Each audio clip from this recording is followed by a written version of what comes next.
yang mustahil pun karena kuasa-Mu yang berakhir, yang buka jalan. Kau buka jalan bagi kami. Kau membuat mujizat yang membelah laut, yang membelah laut yang penuh badai. Mustahil pun terjadi Karena kuasa-Mu yang pegang hidupku, yang buka jalan bagiku. Kau membuat mujizat terjadi. Kau membuat mujizat terjadi. Kau membuat mujizat terjadi. Sekali lagi kau membuat mujizat terjadi. Kau membuat mujizat terjadi. Haleluya. Haleluya. Allah yang ajaib, Allah yang dahsyat luar biasa, pertolongan kami, kota benteng perlindungan kami. Hanya Yesus, hanya Yesus. Haleluya. Haleluya. Haleluya. Haleluya. Haleluya.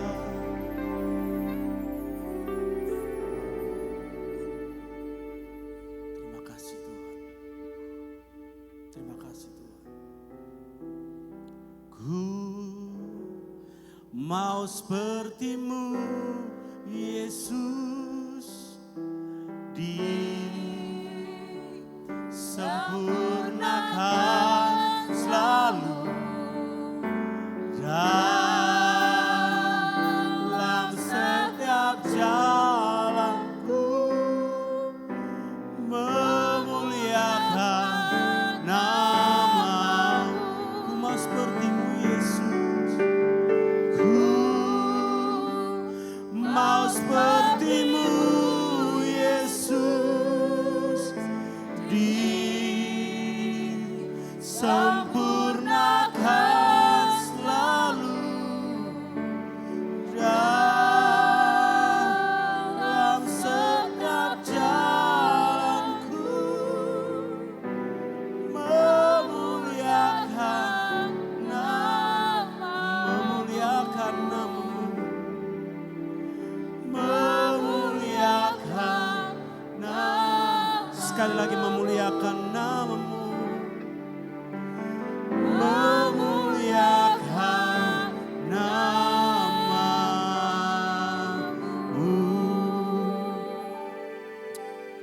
Kami mau seperti Engkau Tuhan, menjadi serupa dan segambar dalam karakter, dalam tingkah laku, dalam perbuatan. Supaya ketika orang melihat kehidupan kami, mereka melihat Yesus yang ada di dalam kami. Terima kasih Bapa, untuk kesempatan pagi ini kami boleh beribadah kepada Tuhan. Tiba waktunya untuk kami belajar firman Tuhan. Roh Kudus mari mengurapi kami dengan roh hikmat, pengertian dan pewahyuan. Supaya kami benar-benar mengerti dan menangkap pesan Tuhan pagi ini.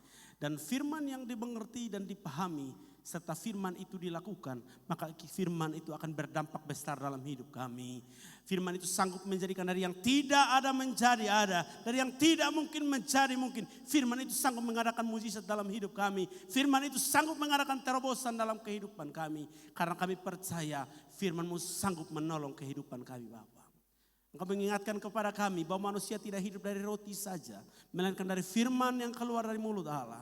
Oleh karena itu kami perlu firman-Mu pagi ini. Mari berbicara kepada kami. Setiap roh jahat dengan tipu muslihat yang mencoba mencuri benih firman Allah, mencoba membangun di dalam pikiran kami tembok-tembok yang meremehkan firman Allah, bahkan menentang mempercayai firman Allah. Dari tempat ini kami satu hati, kami mau tolak setiap pekerjaan iblis dan tipu muslihatnya hanya di dalam nama Yesus.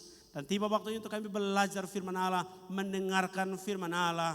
Oleh karena itu setiap kita yang siap untuk mendengarkan firman Allah, yang lapar dan haus akan kebenaran firman Allah, dan siap untuk belajar firman Allah pada pagi hari ini, sepakat sama-sama dengan saya katakan, Amin. Shalom Bapak Ibu Saudara dikasih Tuhan. Haleluya. Mas Erwan tolong tampilkan video yang pertama. Video pertama dan kedua. Ya, saudara perhatikan di screen. Ini gereja cabang kita yang ada di Rehoboth. Ini video ya hampir kurang lebih 10 hari yang lalu. 10 hari sampai 2 minggu kemarin. Dan hari ini posisinya jendela sudah terpasang semua. Terima kasih untuk dukungan doa saudara dan saya. Terima kasih untuk setiap taburan. Persembahan-persembahan saudara dan ini hasilnya. Saya akan melaporkan supaya saudara mengerti, mengetahui.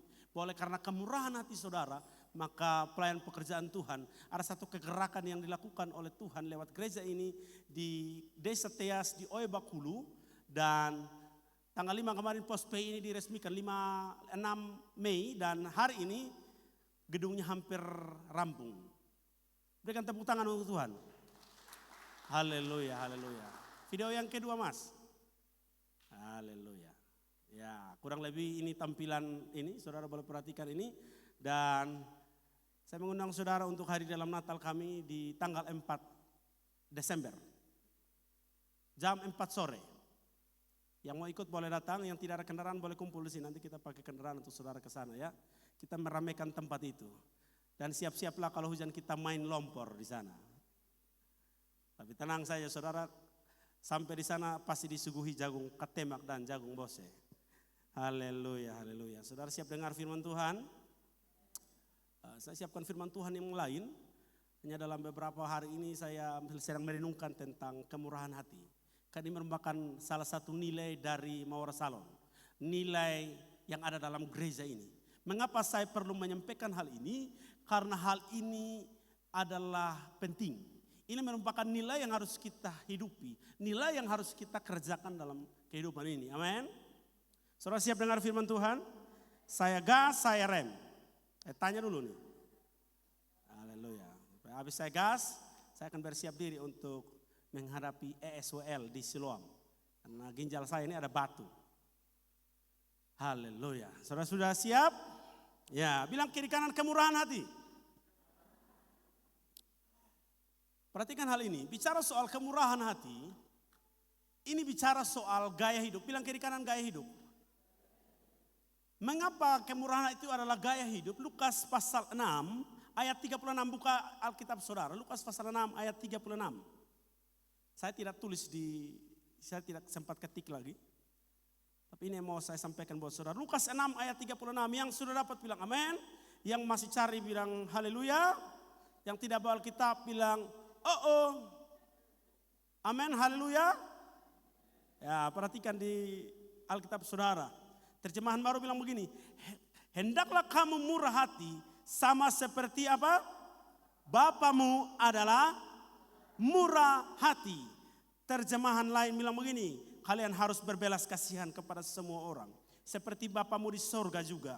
Berbelas kasihan kepada semua orang. Terjemahan firman Allah yang hidup bilang begini, hendaklah kalian bermurah hati seperti Bapa kalian bermurah hati. Terjemahan yang lain juga bilang begini, hendaklah kalian berbelas kasihan seperti Bapamu juga berbelas kasihan. Jadi bicara soal belas kasihan, bicara soal kemurahan hati, ini adalah gaya hidup yang harus kita punyai. Bilang kiri kanan harus. Tidak ada tawar-menawar. Kalau saudara berkata saudara murid Kristus, saudara pengikut Yesus, maka nilai ini, karakter ini, gaya hidup seperti ini harus ada dalam hidup ini. Nah, supaya saudara dan saya bisa memiliki gaya hidup bermurah hati, maka gaya hidup itu dibangun dari kebiasaan. Bilang kiri kanan kebiasaan. Kebiasaan untuk belajar memberi, belajar berbagi, belajar berbelas kasihan. Itu harus dilatih, harus dikembangkan. Harus dibentuk. Jadi tidak ujuk-ujuk, tidak tiba-tiba seseorang bermurah hati. Nanti saya akan sampaikan beberapa kaitan. Dan dasar daripada kemurahan hati atau belas kasihan ini, dasarnya adalah kasih dan juga iman.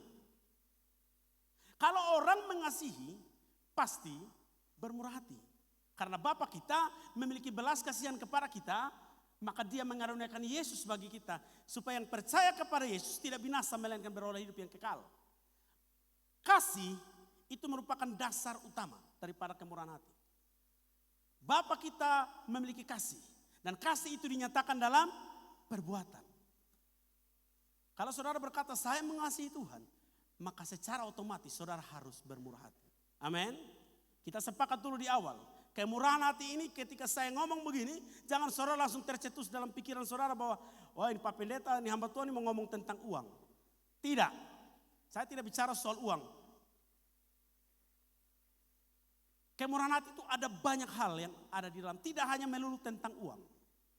Tapi kemurahan hati itu dasarnya ialah belas kasihan. Yang mau dibagikan kepada orang lain dalam tindakan nyata. Bilang kiri kanan begini, kemurahan hati tidak cukup dipahami. Tetapi dinyatakan dalam tindakan nyata. Jadi mengetahui sesuatu, memahami sesuatu itu tidaklah cukup. Perlu dinyatakan dalam tindakan nyata. Supaya ketika orang melihat kehidupan kita, mereka melihat bahwa oh iya, ini dia pun Bapa di sorga. Makanya dia bermurah hati. Tapi lawan dari murah hati apa? Kakeek. Bilang kiri kanan kakeek. You understand about kakeek? Kikir. Pelit. Bahasa Jawa bilang medit. Ada bahasa yang lain lagi? Bahasa yang lain. Kobo. Genggam begini. Saya berdoa saudara saya tidak sedang berbicara dengan orang-orang yang kakeek. Kikir, pelit, medit, suka kobo apa-apa sendiri. Tapi saya sedang berbicara dengan wajah-wajah yang penuh dengan kemurahan hati. Amin. Jadi kasih itu dinyatakan dalam tindakan nyata ialah memberi. Bilang kiri kanan memberi. Memberi tidak harus selalu memberi duit. Saudara bisa memberikan senyum saudara yang paling manis. Coba beri senyum dulu. Yang paling manis, paling cantik. Yang pakai masker boleh kasih turun sedikit supaya orang bisa lihat senyum saudara, lipstik saudara itu tebalnya seberapa. Ya, bedak saudara itu yang blush on dan lain-lain itu. Ya, itu kan memberi. Jangan sampai karena senyuman saudara bisa membuat hati orang lain menjadi sukacita dan damai sejahtera. Tapi kalau saudara muka bangka, tahu muka bangka? Muka asam. Kalau saudara muka asam, lebih baik kita ambil itu muka asam kita taruh di kuah asam. Taruh di ikan, taruh kuah, langsung jadi kuah asam.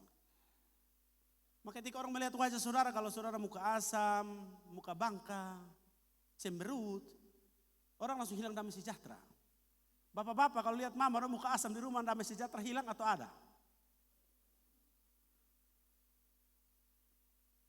Jadi, bicara soal berbelas kasihan atau bermurah hati harus dinyatakan dalam tindakan nyata lewat memberi.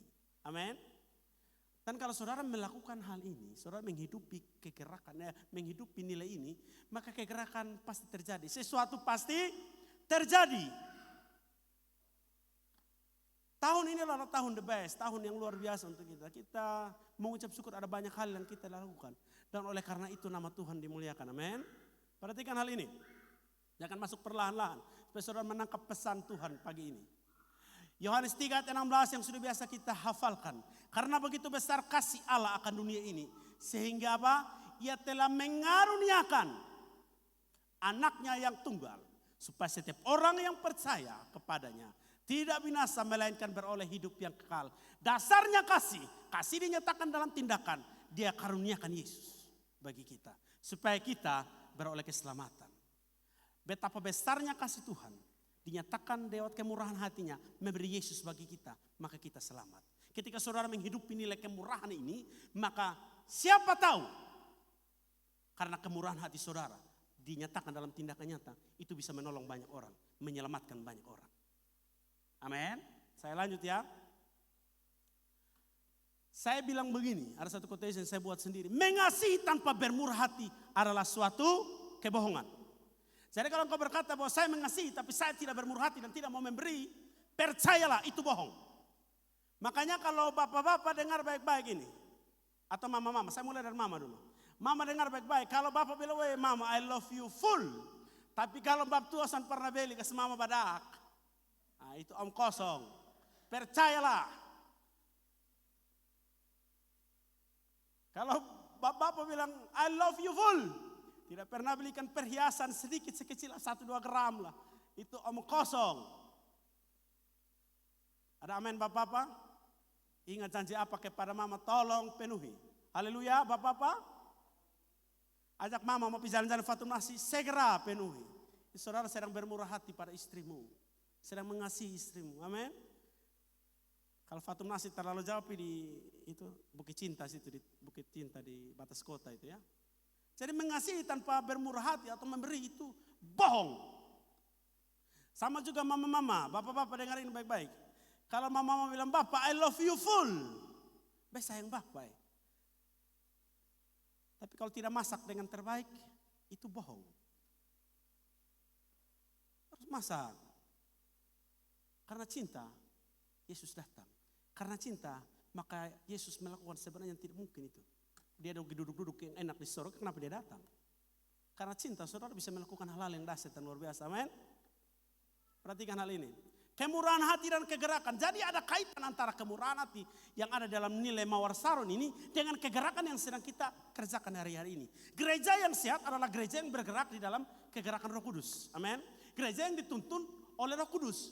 Jadi Roh Kudus sedang menuntun gereja Tuhan di Mawar Saron untuk bergerak di dalam kehendaknya. Menjadi saluran berkat bagi banyak orang. Tidak hanya bagi gereja ini, tapi kita mulai bergerak di dalam pelayanan-pelayanan yang dahsyat luar biasa. Pelayanan media. Dan saudara harus berdoa untuk kita semua.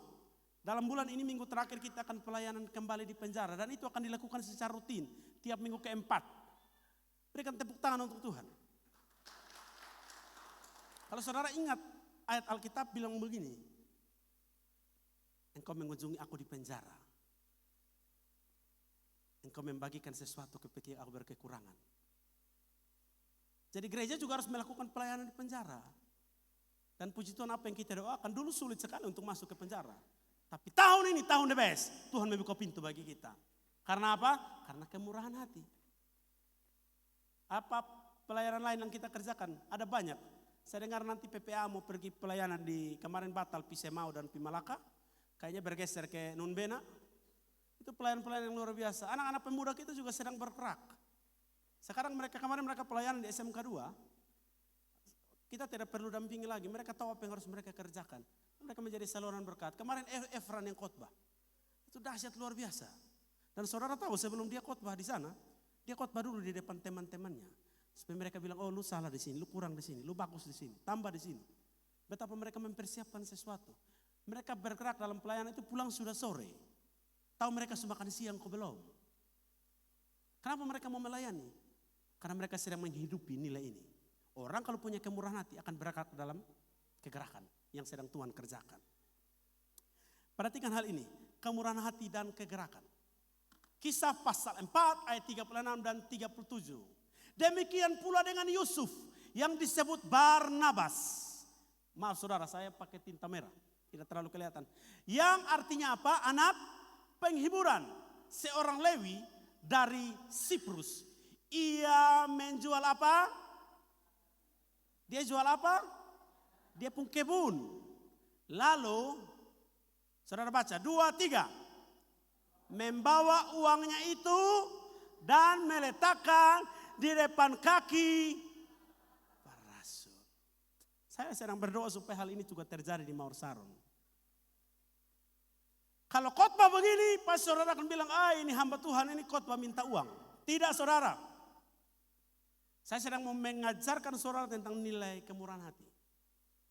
Ada seorang yang bernama Yusuf, yang juga disebut dia nama samaran bilang Barnabas. Keturunan Lewi dari Siprus.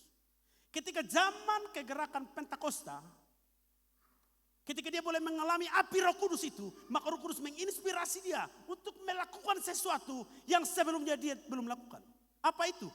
Memberi sesuatu dengan dahsyat dan luar biasa. Saudara bayangkan dia jual kebunnya, hasilnya itu dia bawa, dia letakkan di kaki para rasul. Tiba-tiba ada yang menjual kebunnya. Dia datang dan dia letakkan di bawah kaki saya. Haleluya. Dahsyat luar biasa. Barnabas ini belum belajar belum pernah mengikuti tentang seminar ekonomi kerajaan sorga. Belum pernah. Barnabas ini juga belum pernah menerima proposal. Makanya kami di Rehoboth tidak ada proposal. Kemarin sempat ada angin sedikit, saya dan Bapak Ever cepat-cepat buat itu rancangan anggaran biaya. Saya berpikir akan datang berkat dari Korea Selatan. Tapi saya berpikir kembali, Tuhan, terlalu gampang ini kalau dari Korea Selatan. Terlalu gampang dan terlalu mudah. Saya mau yang lebih hebat lagi. Tidak perlu dari Korea Selatan, asal orang Korea Selatan sudah sampai di Rehoboth. Tapi saya minta Tuhan, tidak usah berkat dari Korea Selatan, langsung dari sorga saja. Tuhan mengutuk hati orang-orang yang bahkan tidak pernah saya pikirkan dan saya minta-minta. Kita minta-minta. Rehoboth tidak pernah minta-minta, saudara. Tapi dengan sendirinya ketika kami mulai bergerak, Tuhan membuka kemurahan hati itu. Makanya saudara lihat tadi itu. Jemaat itu ekonomi di sana itu ekonomi lemah lembut sekali. Tidak mungkin untuk membangun seperti itu. Tapi karena kemurahan hati, saudara.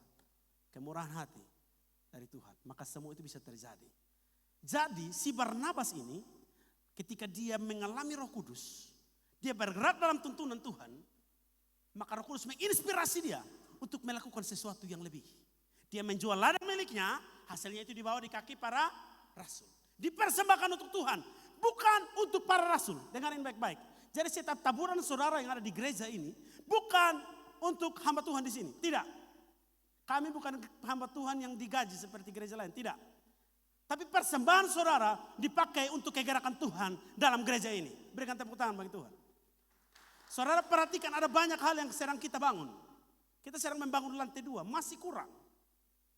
Dan terima kasih untuk persembahan-persembahan saudara. Semuanya dikelola secara jujur, adil, dan transparan. Semuanya untuk Tuhan. Jadi si Barnabas ini, dia bermurah hati dan dia juga turut terlibat dalam kegerakan. Nah gereja ini kalau mau bergerak di dalam kehendak Tuhan, di dalam tuntunan Roh Kudus, kegerakan Tuhan, maka semuanya harus menghidupi nilai ini. Saya tidak suruh saudara pulang jual rumah, jual tanah untuk kasih di sini, tidak. Tapi minimal saudara memiliki hati yang berbelas kasihan, mau berbagi dengan orang lain, amin. Terus ayat yang kedua, Kisah Para Rasul 13 ayat kedua, ini hal yang luar biasa. Pada suatu hari ketika mereka sedang beribadah kepada Tuhan. Bilang beribadah dulu. Dan berpuasa. Berkatalah Roh Kudus. Jadi kalau saudara dan saya beribadah kepada Tuhan, terkoneksi dengan Tuhan, terkoneksi dengan sorga, maka akan sangat mudah saudara mendengarkan tuntunan Tuhan. Kalau orang tidak terkoneksi dengan Tuhan, dia susah mendengarkan tuntunan Tuhan. Dia susah mendengarkan tuntunan Roh Kudus. Orang beribadah kepada Tuhan, maka dia gampang mendengarkan tuntunan Tuhan. Apa kata Roh Kudus? Khususkanlah Barnabas dan Saulus bagiku untuk tugas yang telah kutentukan bagi mereka. Tuhan itu tidak sembarang pakai orang, saudara. Tapi Tuhan mau pakai orang yang mau menghidupi nilai-nilai kerajaan surga. Tuhan mau pakai orang yang mau menuruti kehendaknya. Barnabas ini, kalau saudara perhatikan baik-baik, dia orang yang bermurah hati. Tidak gampang saudara menjual kebunnya untuk diberikan bagi pekerjaan Tuhan. Tidak mudah. Kalau saudara perhatikan kisah Rasul tentang cara hidup jemaat mula-mula. Mereka menjual apa miliknya, terus saling berbagi satu dengan yang lain. Terus, kisah Rasul 11 ayat 24 dikatakan begini. Karena Barnabas adalah orang yang baik hati. Kenapa dia baik hati? Karena dia bermurah hati. Karena dia suka memberi. Dia suka berbagi. Kalau orang kakek akan saudara berkata bahwa dia orang baik. Wah ini orang kakek pembaik. Dia terlalu baik memati. Sakikir minta ampun. Luar biasa. Penuh dengan Roh Kudus. Orang kalau penuh dengan Roh Kudus pasti baik. Pasti bermurah hati. Dan penuh dengan iman. Makanya orang kalau bermurah hati dia melakukannya dengan dasar kasih. Dia percaya bahwa ketika dia memberi dia tidak berkekurangan. Tapi ketika dia memberi maka pasti Tuhan akan memberkati dia. Ketika saudara melepaskan sesuatu di tangan saudara dan berbagi kepada orang lain ketika tanganmu terbuka. Itu membuka kesempatan baru, peluang baru supaya saudara menerima berkat yang baru. Tapi kalau sesuatu saudara genggam begini, tidak mau buka. Bagaimana caranya saudara menggenggam sesuatu yang baru? Tidak mungkin. Apakah saya harus lanjut atau saya stop di sini? Haleluya. sejumlah orang dibawa kepada, karena kebaikan hatinya, kemurahan hatinya, dia penuh dengan Roh Kudus, hidup dalam iman, hidup dalam kemurahan, maka sejumlah orang dimenangkan bagi kerajaan Allah. Mungkin saudara berkata begini, Pak, saya tidak bisa ngomong, saya tidak bisa bersaksi panjang lebar. Tidak perlu, engkau cukup melakukan kemurahan hati, engkau cukup melakukan kasih dalam perbuatan, maka lewat hal itu nama Tuhan dipermuliakan dan orang bisa ditarik datang kepada Tuhan. Ada amin saudara? Dari gerakan Pentakosta, kegerakan awal itu kegerakan Pentakosta. Saya tulis itu Pentakosta tu apostolik. Dari gerakan Pentakosta, ketika Roh Kudus dicurahkan, Roh Kudus menginspirasi Barnabas, menggerakkan dalam hatinya untuk mulai bergerak. Dan akhirnya, dengar baik-baik, si Barnabas ini dikhususkan Tuhan untuk kegerakan berikutnya. Apa itu? Kegerakan kerasulan. Maka Barnabas juga adalah seorang rasul. Kalau saudara baca dalam kisah para rasul selanjutnya, Barnabas dan Paulus adalah dalam pelayanan-pelayanan yang khusus. Mengapa saya mau sampaikan ini? Satu ketika saya dalam pelayanan perintisan gereja Rehoboth yang ada di Malang, pengembelaan pendeta Fransisius Mario Irawan. Dulu kami berjamaat di GBI Bethlehem, Jalan Lecen Sutoyo, depannya Mitra 2. Kalau yang pernah ke Malang, ketika kami mulai pelayanan perintisan gereja sendiri, hanya ada 4-5 kakak, oma-oma, tua-tua seperti Oma Hendrik begitu, paling banyak. Baru janda-janda lagi. Ibadah minggu pertama kami duduk di ruko lantai, duduk bersila di langku nanti. Kami berdoa, Tuhan berikan kami kursi. Puji Tuhan, Tuhan berikan kami kursi. Sekarang kursi sudah ada, gitar ada. Tuhan kalau boleh keyboard Tuhan. Tiba-tiba ada teman yang berkata begini, ada pun keluarga mau jual keyboard Roland E38. Dulu Ngawar Sadu punya Roland E36. Saya bilang ambil itu, harga berapa? Harga murah 3 juta. Tapi tahun itu, awal tahun 2000-an itu, 3 juta itu sulit. Apalagi kita yang anak sekolah, mau ambil 3 juta dari mana? Tapi karena hati ini dipenuhi dengan Roh Kudus, hati ini dipenuhi dengan belas kasihan, maka tanpa ada yang perintah, kita ambil kita punya. Ini kalau saya khotbah seperti ini disiarkan Leon Solang, pendeta Leon Solang di Agape Church, dia pernah datang di sini dari Kalimantan itu, teman saya Pak Andi. Kami bisa ambil HP kami semua ini untuk kita kumpulin HP, supaya kita bisa beli keyboardnya, organnya. Jadi kita kumpul. Tidak ada yang perintah, tapi dengan kerelaan hati saja kita kumpul. Lepas karena itu HP yang harga agak paling bagus, kan kita tidak punya apa-apa. Jadi waktu itu kita melayani di anak muda itu semangatnya tebal, kuat, tapi dompetnya tipis. Jadi yang ada HP, taruh. Kumpul, masih kurang juga. Maka hari itu kita memutuskan untuk berpuasa. Tuhan buka jalan Tuhan. Ini Roland E38 ini kalau harga hanya 3 juta nih. Tuhan tolong kami kumpul-kumpul, uang masih kurang 900.000, baru dapat 2.100.000. HP sudah terlanjur, dijual supaya dapat ini. Tiba-tiba sorenya, ini sore saudara, Tuhan menggerakkan hati seorang anak Tuhan. Dia datang dan membawa uang 3 juta dalam amplop. Saudara pikir baik-baik. Jadi uang sekarang sudah 5.100.000. Kami bersuka cita dan puji Tuhan. Nah sekarang kita harus tebus kembali ke tempat HP yang tadi. Uang sudah ada toh. Nah waktu dulu ketika saya melayani awal-awal itu seperti itu. Dan saya tahu ketika saya mulai belajar bermurah hati pada saat itu, Tuhan persiapkan untuk kegerakan hari ini. Jadi apa yang sedang saudara tabur hari-hari ini, saudara sedang bermurah hati memberi berbelas kasihan kepada Tuhan, sedang mempersiapkan sesuatu untuk pelayanan dan kegerakan Tuhan di masa depan. Minggu kemarin saya khotbah di dalam Amsal pasal yang ke-20 ayat yang ke-7. Saudara boleh buka sepintas, saya potong dulu. Amsal pasalnya yang ke-20 ayat yang ke-7. Sudah dapat bilang amin. Saya khotbah di Rehoboth seperti ini. Orang benar yang bersih kelakuannya, perhatikan hari ini, berbahagialah keturunannya. Kalau saudara baca dalam terjemahan bahasa Inggris, dituliskan begini. Orang yang benar itu berjalan dalam integritas. Maksudnya begini, dan karena dia berjalan dalam integritas, maka keturunannya diberkati. Kalau saudara hari ini diberkati Tuhan, bisa jadi karena orang tuamu pernah bermurah hati. Bisa jadi karena orang tuamu pernah melakukan sesuatu. Oleh karena itu, benarlah yang dikatakan Alkitab tadi. Bahwa engkau hidup benar di hadapan Tuhan, maka keturunanmu diberkati. Engkau diberkati hari ini karena orang tuamu hidup benar di hadapan Tuhan. Apa yang ditabur pasti dituai. Kalau saudara menabur benih apa itu? Benih kemurahan hati. Maka saudara pasti menuai buah-buah kemurahan hati. Beberapa saat yang lalu, tiba-tiba saya sakit di sini. Saya kira saya sakit lambung, minum obat lambung. Ternyata bukan. Saya kira saya usus buntu. UGD ternyata bukan. Ada batu di saluran ureter namanya itu. Dan ginjal saya karena tersumbat itu ginjal kanan membengkak. Saya agak gugup juga, kok tiba-tiba ginjal membengkak ini. Sedangkan ada banyak tugas pelayanan pekerjaan yang harus dikerjakan. Maka ketika ada di Siloam, saya mau sampaikan begini saudara. Saya masuk hari Rabu dan setelah saya masuk ke Rabu, Kamis, Jumat harusnya ditembak awal dengan laser. Tidak jadi karena dokter spesialis urologi itu sedang melakukan seminar di Hotel Kristal. Jadi saya tunggu-tunggu dari pagi sampai malam.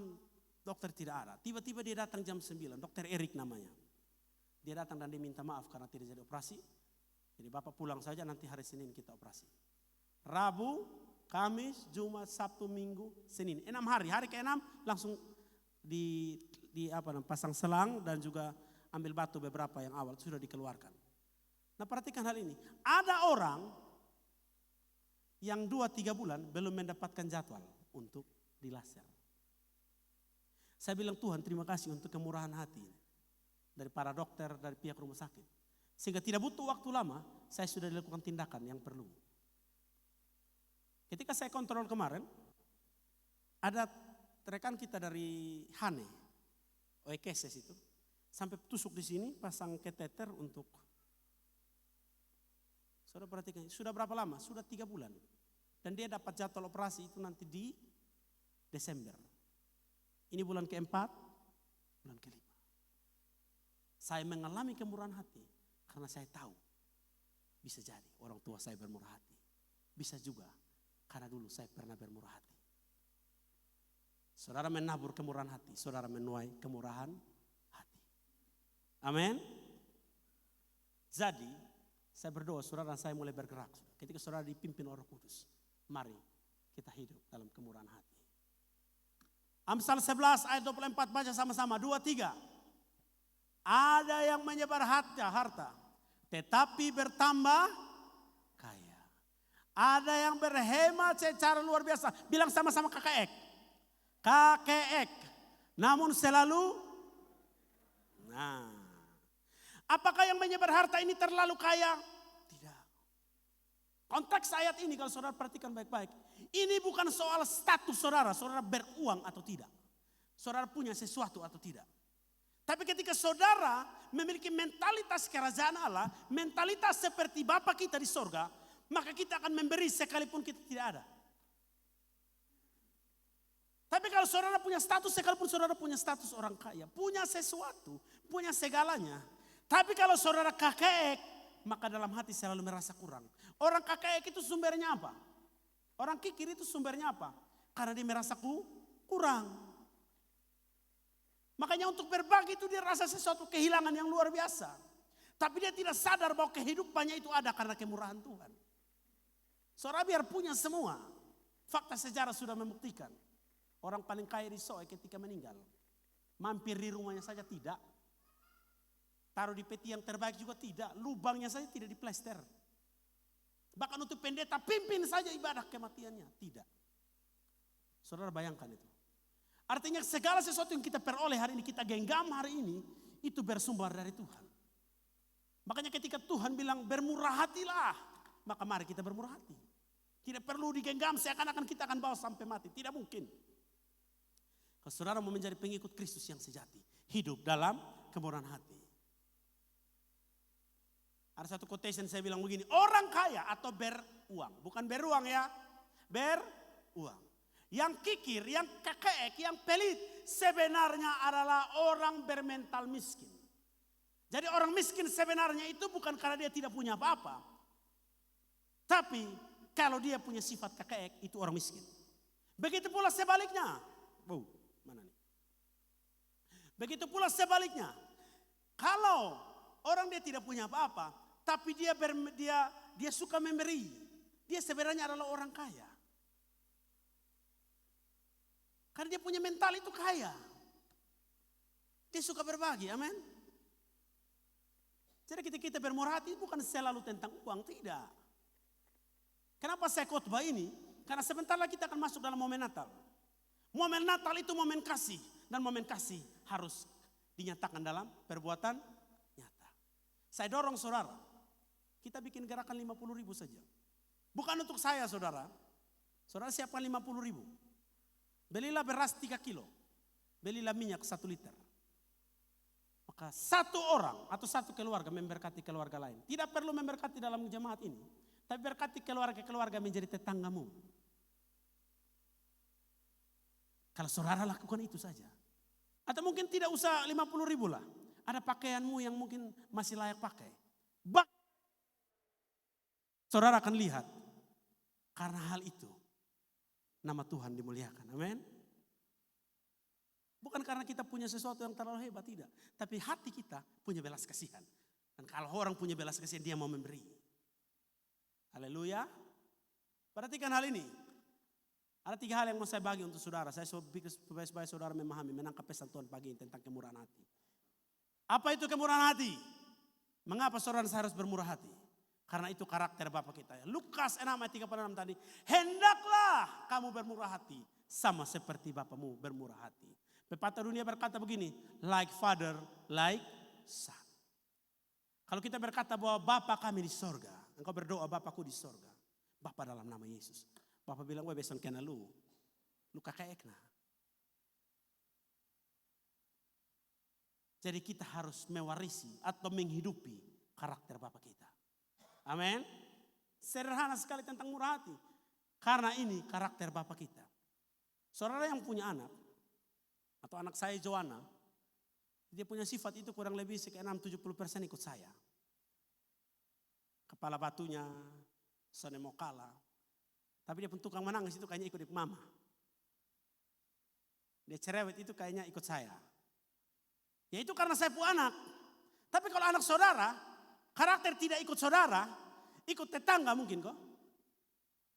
Jadi kalau engkau berkata bahwa Yesus Bapakku, harus ikut sehidup seperti Yesus dong. Amin. Saya tanya Ma Ellen dulu, Jerial dan Jaden itu minimal ada ikut Ma Ellen dan Bapak Em pun karakter toh? Atau ikut karakter tetangga? Pasti Bapak Em dan Ma Ellen pun karakter. Karena itu Bapak Em dan Ma Ellen pun anak. Betul ya? Kalau saudara anak Bapak di sorga, ikutlah karakter Kristus. Karakternya apa? Murah hati. Murah senyum. Berbagi apapun yang bisa dibagi, bagilah. Haleluya. Hal yang kedua, kalau saudara bermurah hati, saudara sedang berbuat baik untuk diri sendiri. Jadi ketika saudara sedang bermurah hati, mengimpartasi kasih Tuhan dalam hidup saudara, saudara tidak hanya sedang memberkati orang lain, tapi ketika saudara melakukan itu, saudara sedang melakukan sesuatu yang baik terhadap dirimu sendiri. Baca Alkitab dulu, sama-sama. 2-3 Amsal 11 ayat 17. 2-3. Orang yang bermurah hati, berbuat baik apa? Kepada diri sendiri. Tetapi orang yang kakeek, yang kejam, yang sekikir. Apa? Menyiksa. Kalau saudara melakukan kebaikan, bermurah hati. Tidak hanya bermurah hati, tidak hanya orang lain saja yang diberkati. Tapi saudara sedang menabur sesuatu.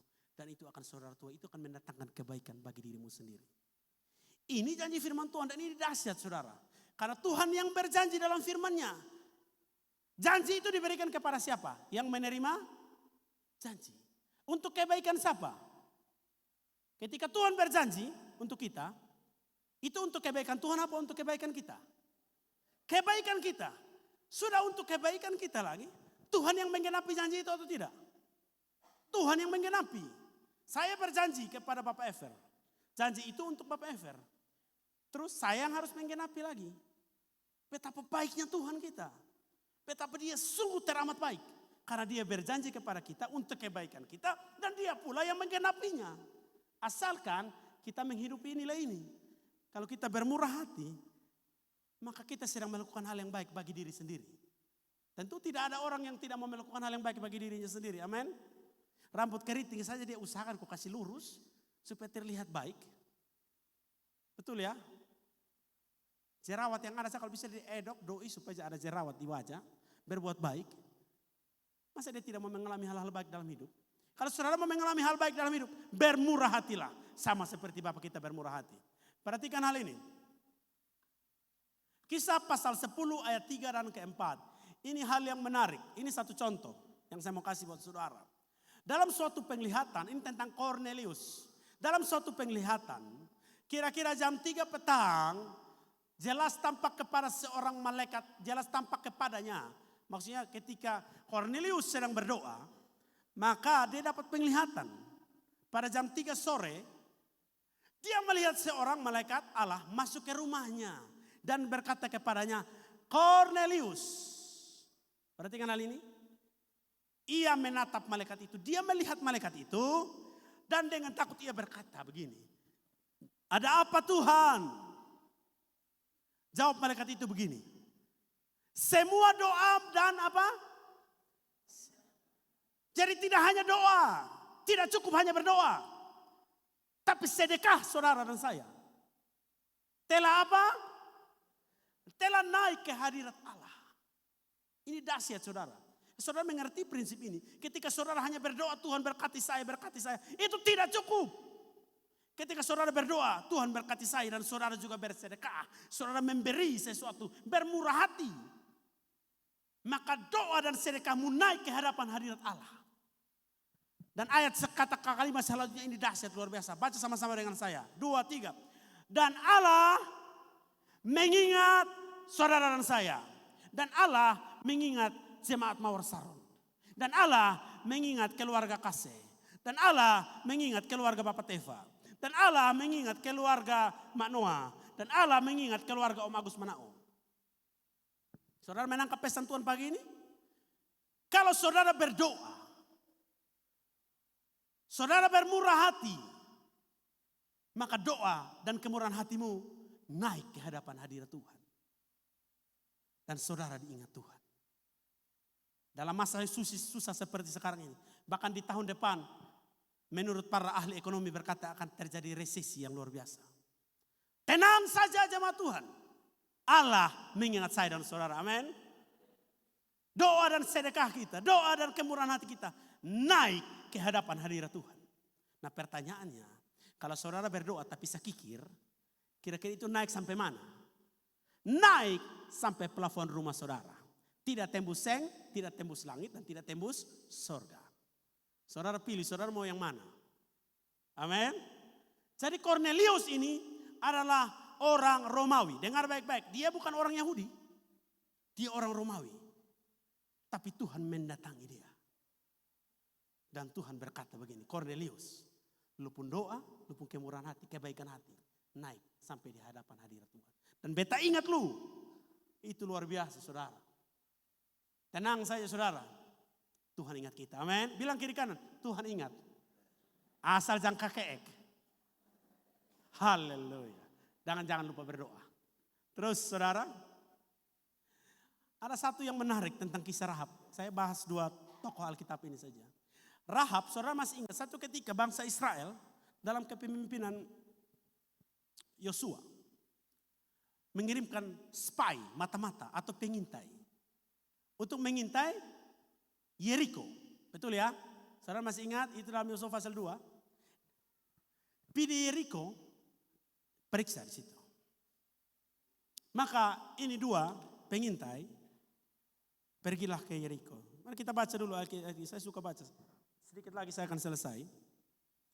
Yosua pasal yang kedua, ayat yang pertama sampai ayat 5. Yosua bin Nun dengan diam-diam melepas dari Sitim 2 orang pengintai, katanya begini. Pergilah, amat-amatilah negeri itu dan kota Yeriko.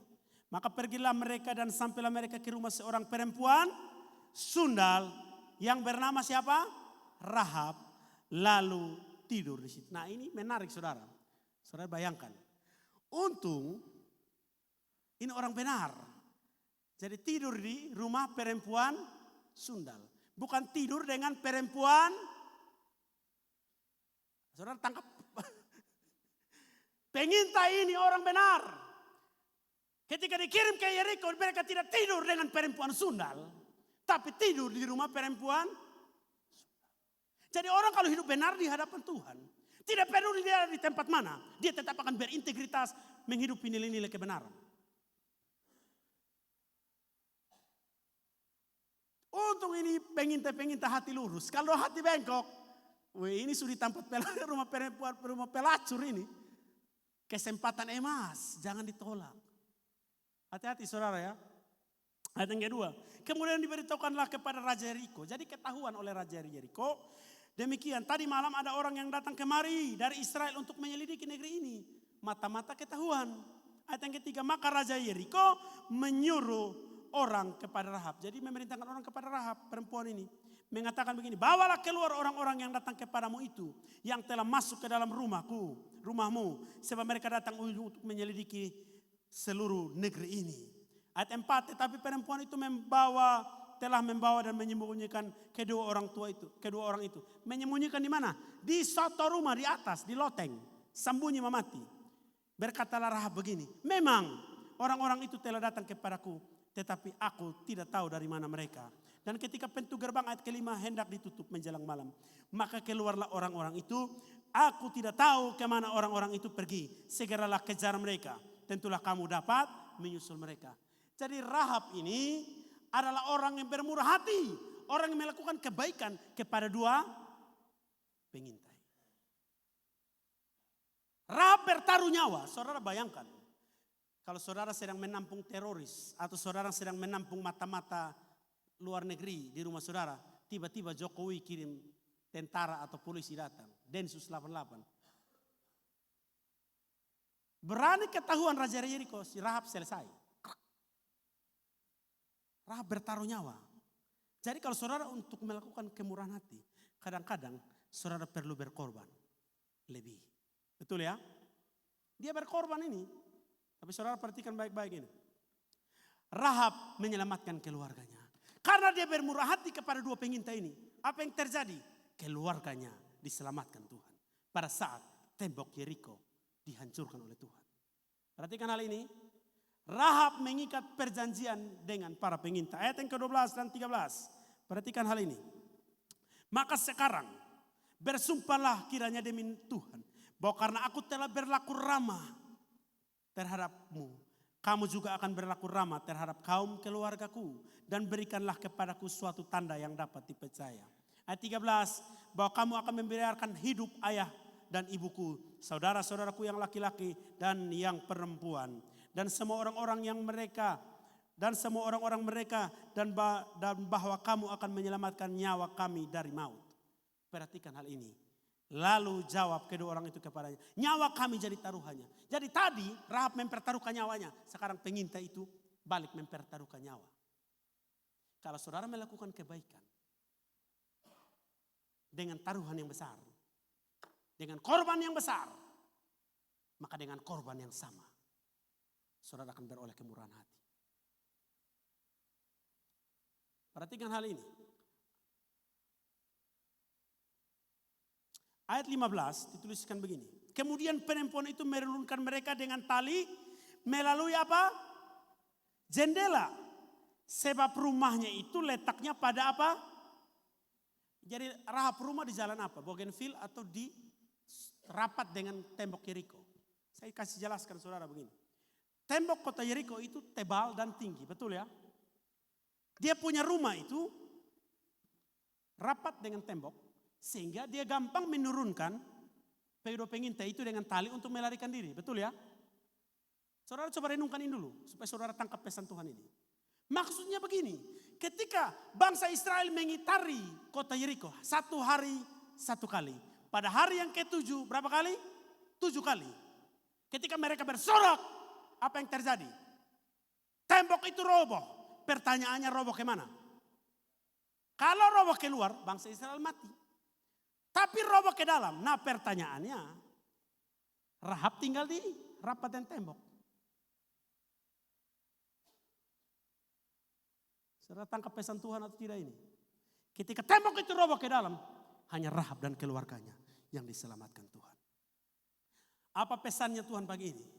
Kalau saudara melakukan kebaikan keramahan seperti yang Rahab lakukan, maka sekelilingmu bisa roboh, keadaan bisa berubah, kegelapan boleh terjadi di mana-mana. Tapi semua itu tidak akan membuat engkau roboh. Semua itu tidak akan membuat engkau jatuh. Ketika saya merenungkan ini betul-betul Tuhan dahsyat. Itu tembok jatuh ke dalam, tapi rumah Rahab yang rapat dan tembok Farei. Kalau jatuh, mati semua. Artinya begini, kemurahan hati bisa menolong saudara melewati masa-masa sulit. Amin. Rahab tidak tertimpa tembok Yeriko pada saat tembok itu roboh. Tapi dia mengalami keselamatan. Ayat 16-17. Berkatalah ia kepada mereka, pergilah, pulanglah. Ayat 17. Kedua orang itu berkata kepadanya, kami akan bebas dari sumpah ini yang telah kau suruh kami ikrarkan. Dia selamat karena bermurah hati. Jadi taburlah kebaikan. Buatlah hal-hal yang baik. Maka karena hal-hal yang baik itu, saudara akan diselamatkan Tuhan. Amin. Menjelang Natal ini, mari lakukan hal-hal yang baik. Maka tahun depan saudara akan diselamatkan Tuhan. Betul. Siapa yang tahu masa depan? Tahun depan saudara mau buat apa? Apa yang akan terjadi tahun depan? Ekonomi akan seperti, tidak ada yang tahu. Tapi kalau saudara menghidupi nilai-nilai ini, maka percayalah, tidak hanya tahun depan, tahun-tahun dalam hidupmu pasti ditolong Tuhan. Segala sesuatu boleh roboh, segala sesuatu boleh menghancurkan banyak hal, tapi kehidupanmu tidak mungkin hancur karena Tuhan menopang kehidupanmu. Amin. Menabur benih menuai buah. Benih satu, buah berapa? Tumbuh satu pohon, dia buah banyak atau tidak? Dan dampak daripada buah yang dihasilkan itu pasti ada benih.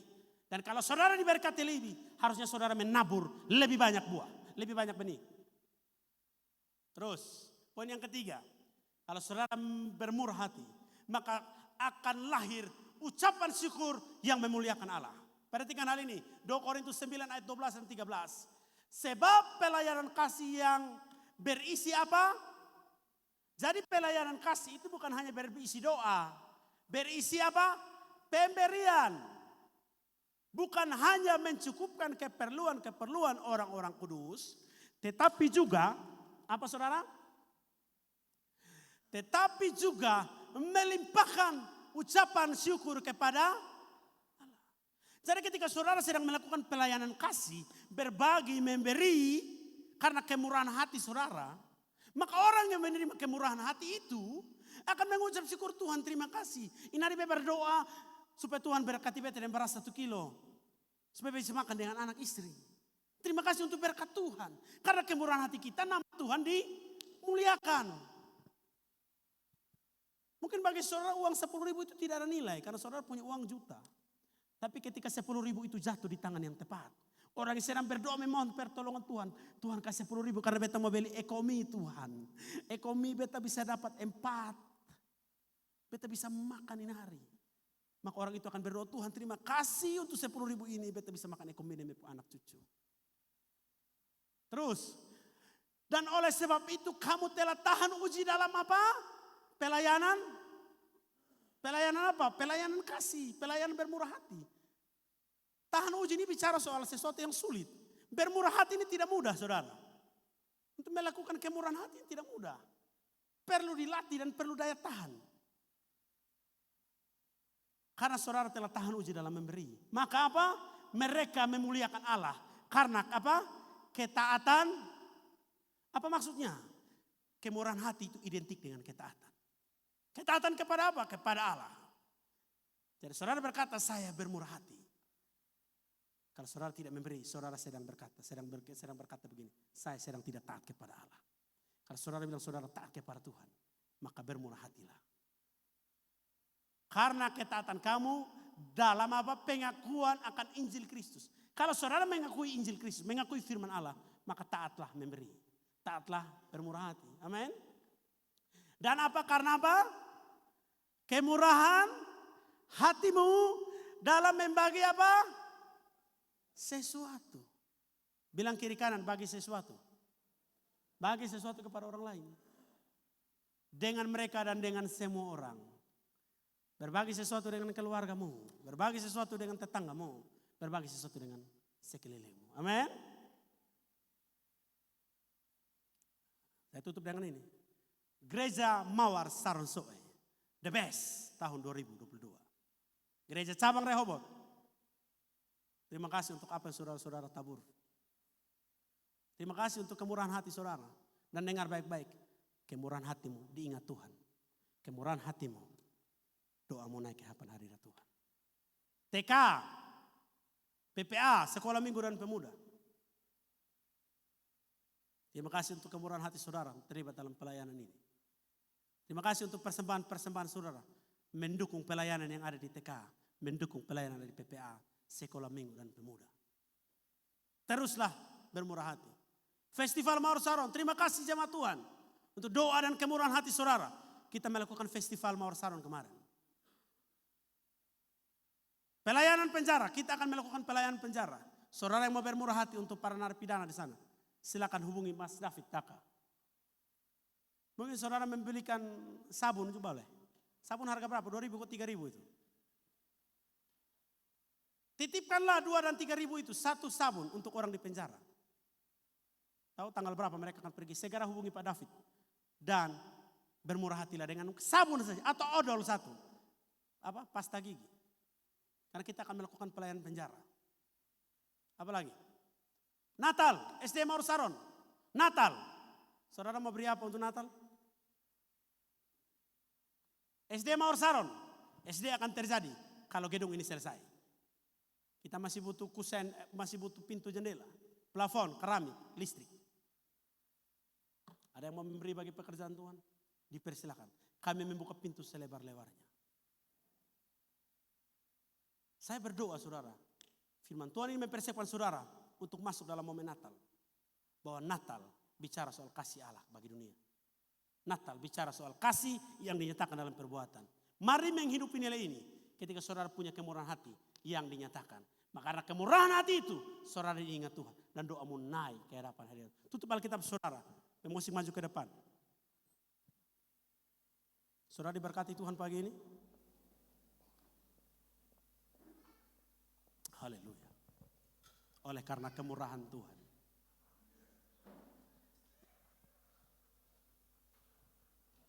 Haleluya.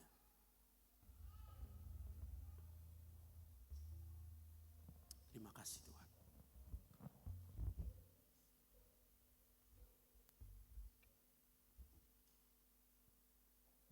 Coba oleh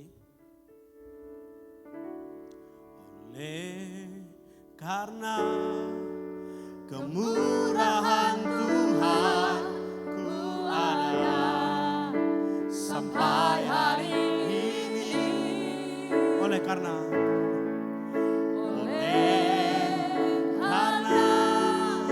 kebaikan Tuhan, janji-Mu terjadi bagiku. Oleh karena kemurahan Tuhan. Oleh karena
selamanya Kau ajaib bagiku. Haleluya, ku sembah Kau Tuhan, ku mengangkat wajahku, selamanya Kau sembah bagiku. Ku sembah Kau Tuhan, ku mengangkat tanganku, selamanya Kau ajaib bagiku. Ku sembah Kau Tuhan, ku mengangkat wajahku, selamanya Kau hebat, selamanya Kau hebat, selamanya Kau hebat bagiku, selamanya Kau hebat, selamanya Kau hebat bagiku. Haleluya.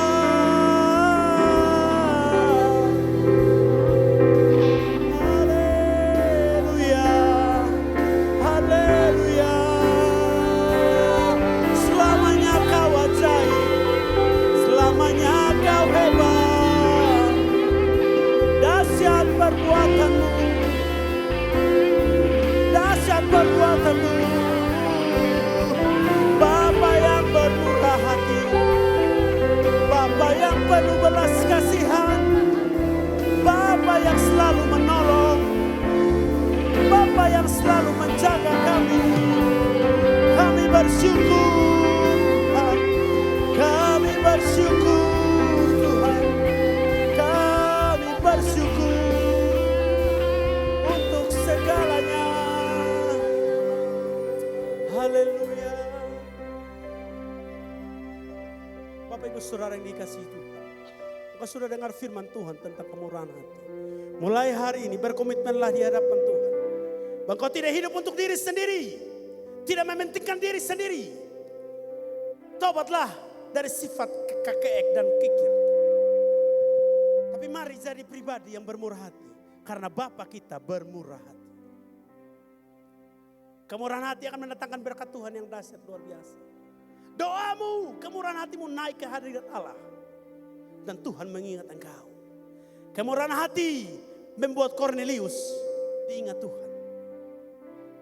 Kemurahan hati membuat Rahab diingat oleh Yosua dan bangsa Israel, sehingga dia mengalami pertolongan Tuhan di saat Yeriko dihancurkan. Kemurahan hati akan membuat saudara dan saya diingat Tuhan pada masa-masa sulit, pada masa-masa kegelapan, pada masa-masa kesusahan.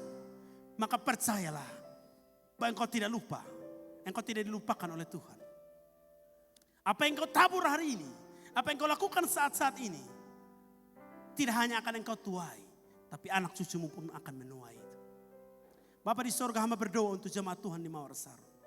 Kami sudah belajar firman Tuhan pagi ini, bahwa seperti Bapa kami bermurah hati, maka hendaklah kami bermurah hati. Biar kami memiliki kemurahan hati sama seperti Kristus bermurah hati. Kristus rela datang bagi kami, menyelamatkan kami. Kemurahan hati menghasilkan keselamatan. Mungkin karena perbuatan baik kami, kemurahan hati kami yang mungkin tidak ada nilainya di dalam pandangan orang lain, tapi itu bisa mendatangkan keselamatan atau pertolongan bagi orang lain. Dan karena hal itu nama Allah dimuliakan. Kami berdoa dalam nama Yesus, biar seluruh jemaat Tuhan boleh menghidupi nilai kemurahan hati ini. Supaya kemurahan hati ini tidak hanya kami pahami, tapi dinyatakan dalam tindakan nyata. Kami akan masuk dalam momen Natal Tuhan. Momen kasih di mana Tuhan sudah datang bagi kami. Tuhan juga ajar kami bagaimana kami bermurah hati dengan tetangga kami. Bermurah hati dengan sesama kami yang berkekurangan. Kami mau mempraktekkan firman Tuhan. Tuhan menolong kami. Biar firman-Mu yang telah disampaikan pagi ini termetra di hati kami. Dan itu akan membuat kami menghidupi nilai-nilai kerajaan Allah. Terima kasih Bapak, terima kasih untuk firman Allah.